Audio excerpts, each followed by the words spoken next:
Joining us now, we have James Clark, the Director of Emergency Management at Atrium Health, who is our expert on logistics and preparedness planning. Can you tell us what goes into planning for something as large scale as this pandemic?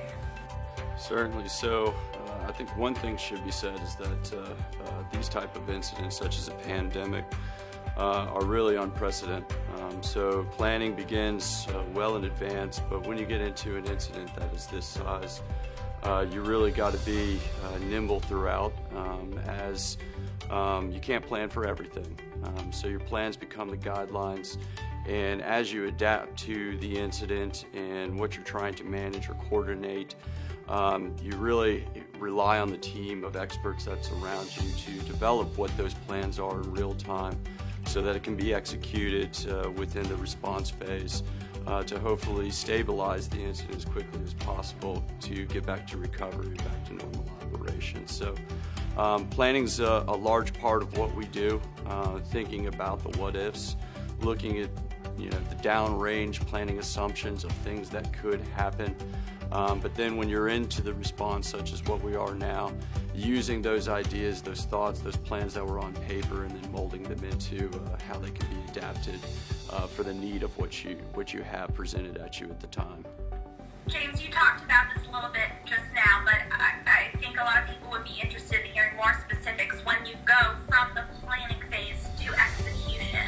How does that happen so quickly, and how is the team at Atrium Health specifically dealing with this execution phase? Yeah, so I think that's one of the most impressive things about Atrium Health is the ability to stand up our incident command system, which really is the activation of the response phase.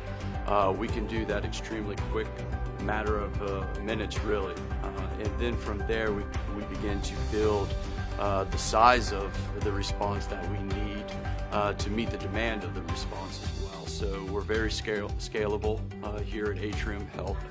How does a massive healthcare system such as Atrium Health cascade updates, key messages, and information in a timely way?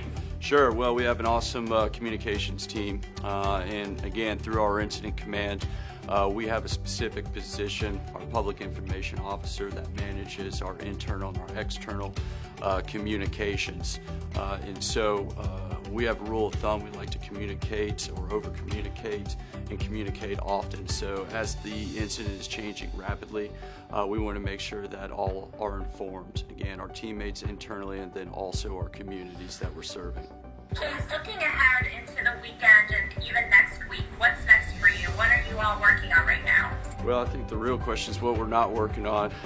Right now, we're working on is the plans of how we can expand our capacity. That's really our biggest focus right now is the preparation for the potential intake of patients, so that we can meet that demand and we can get the care delivered to them. So really working also with our state, our local communities. It's a coordinated effort as well. Again, in a pandemic time, capacity becomes our biggest vulnerability, if you will. And so looking at maybe alternate means of how capacity can be increased. So that's really one of our largest focus right now.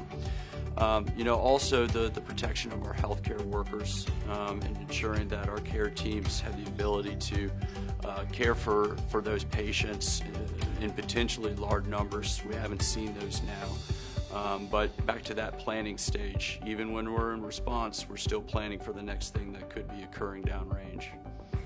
How is it that your team can go from disaster relief to pandemic relief? What makes your team so nimble and able to provide care so thoroughly?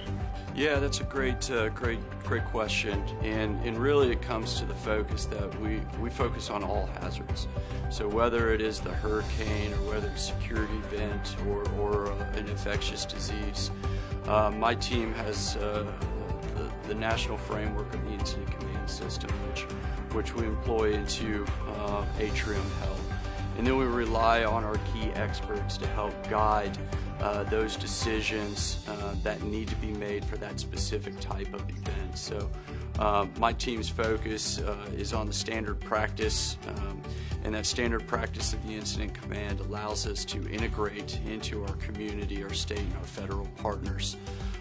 But the real critical piece to all of this is pulling those experts in and getting what their direction, what their feelings are on where we need to drive, and then my team supports the execution. We wanted to ask you with this last question, are there any groups or teams in particular that you would like to shout out or call, maybe people who are going under the radar a little bit, who aren't getting some attention, or anything like that that you can shed a light on for us? Well, I think there's no one in particular that I could call out, but I would call out the entire organization because that's truly what it takes for this type of pandemic event. It's everyone working together for the greater good of our communities that we serve.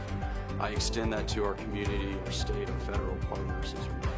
So really, it's been super impressive to see how we have all come together, how we have all focused in on what the task and the objective is, the speed of which we can adapt to what is needed. So really, it goes out to everybody involved, and that's everyone here at Atrium Health. Thank you, James. That was James Clark, Director, Emergency Management at Atrium Health, for providing all of that great information